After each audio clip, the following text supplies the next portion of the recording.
Now, thousands of people are paying their respects to Pope Francis, who's lying in state in St. Peter's Basilica in Rome.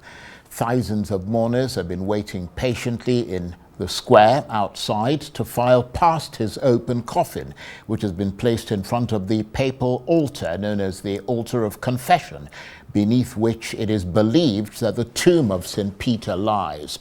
Earlier, after a solemn procession to the Basilica, a service was held before members of the public were allowed in to pay their respects. His body will lie in state for the next 3 days before the funeral on Saturday. Preparations have begun for that event, with more than 100 foreign delegations and tens of thousands of other people expected. Security across Rome is already noticeably increasing. Pope Francis is very significant back in Ireland, and seeing him here today was really, it brought emotions, a lot of emotions.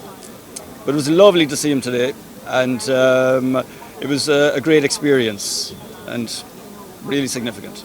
It's going to mean a lot to the world, and the next couple of days choosing the new Pope will be huge.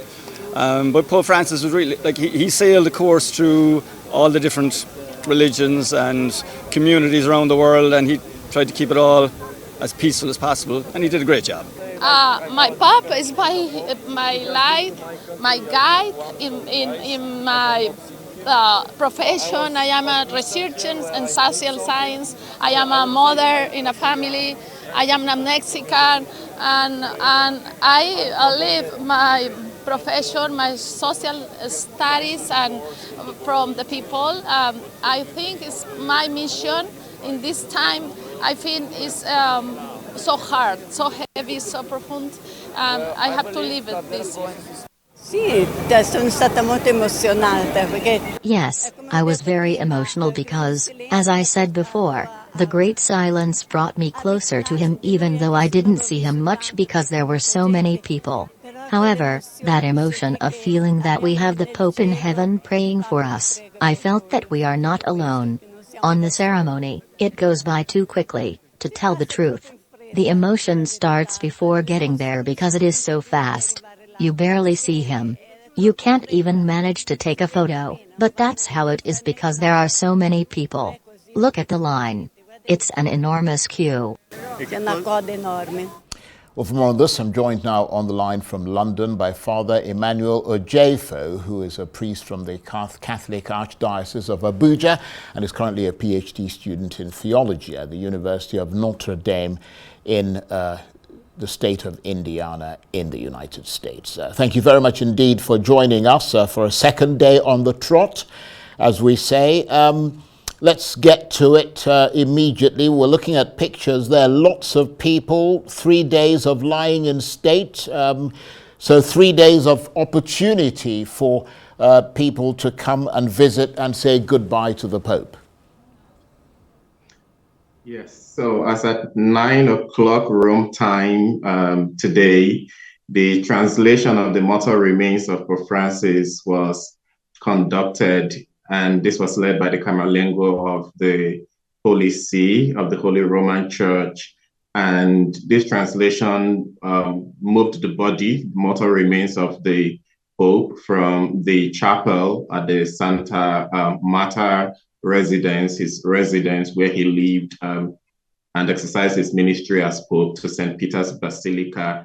And as at 9 a.m. today, more than 20,000 people were waiting on the queue, and it took more than 8 hours for many people to be able to pay their last respects to the Pope. And as you showed in the footage, you can see so many people who have been profoundly and tremendously impacted by the ministry and the life and the simplicity and example of Pope Francis, and who feel that they have a duty to show up in Rome and pay their last respects to him. And of course, that includes several world leaders who have indicated that they will be at the funeral on Saturday.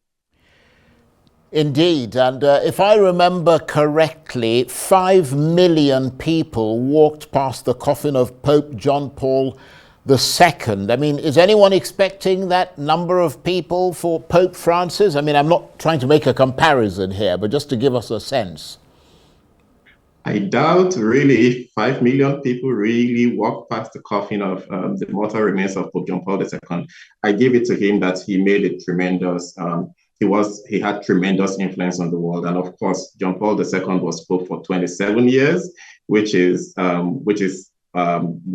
can't compare with the number of years that Pope Francis has spent. Pope Francis has barely spent 12 years on the throne. John Paul II was 58 years old when he became Pope. Francis was 77 years old when he became Pope. But of course, as you rightly said, there's no need for any comparison. Every Pope comes to the office with his own charisms, with his own gifts, with his own talent, with his own abilities, bringing the richness of his cultural context, his social background, and his own administrative and pastoral and spiritual gifts to the office. So I am not going to say whether we will have as many people as we had during John Paul's time pay their last respect, but I am sure that so many people are pouring into Rome in these days. And we should not forget that based on the Jubilee calendar, there's supposed to be an event taking place in Rome on Sunday, which was supposed to be the canonization of a 15-year-old boy who Pope Francis was going to raise to the honor of the altars as a saint. So that event has been suspended following the death of the Pope. So I imagine that so many people who are already in Rome or who plan to be in Rome decided to come for the Jubilee, and they would also have the opportunity to pay their last respect to the Holy Father. We can only know the numbers after Saturday, after the funeral is over. And I mean, it seems like all the events, I mean, the funeral, the lying in state, etc., have all been pared back a little bit to reflect the wishes of the Pope, who wanted a simple funeral. So would you say a little less pomp and ceremony compared to previous papal funerals? All of that speaking to the modesty of this Pope? The first thing I would say is that Pope Francis had revised the order. So the order, which is the liturgical books that give directions on how papal funerals should be conducted. Pope Francis had revised that order over several years. And as at last year, April of last year, he had indicated clearly how papal funerals should be conducted on the basis of the revisions and the reforms that he carried out. And there's no doubt that the revisions and the reforms regarding papal funerals conducted by Pope Francis reflects his own convictions, his own personal convictions of simplicity, that the Pope, as he said in his spiritual testament, and I think that that expression should be taken seriously, that the Pope is not a powerful man of the world. The Pope is a simple disciple of Jesus Christ. And I think that that simplicity is reflected even in the casket that we see, in which the mortal remains of the Pope are contained. And that goes to speak about what leadership is about, what the call to leadership in today's world is about. And I think that in that respect, in life and in death, Pope Francis is setting an example for simplicity, for humility, and for humble service of the people. And on that note, I want to thank you very much indeed, Father. We really appreciate the time that you've taken to talk to us. Father Emmanuel Ojeifo is a priest from the Catholic Archdiocese of Abuja. He's currently a PhD student in theology at the University of Notre Dame in the US state of Indiana. And he was talking to me on the line there from London. You're watching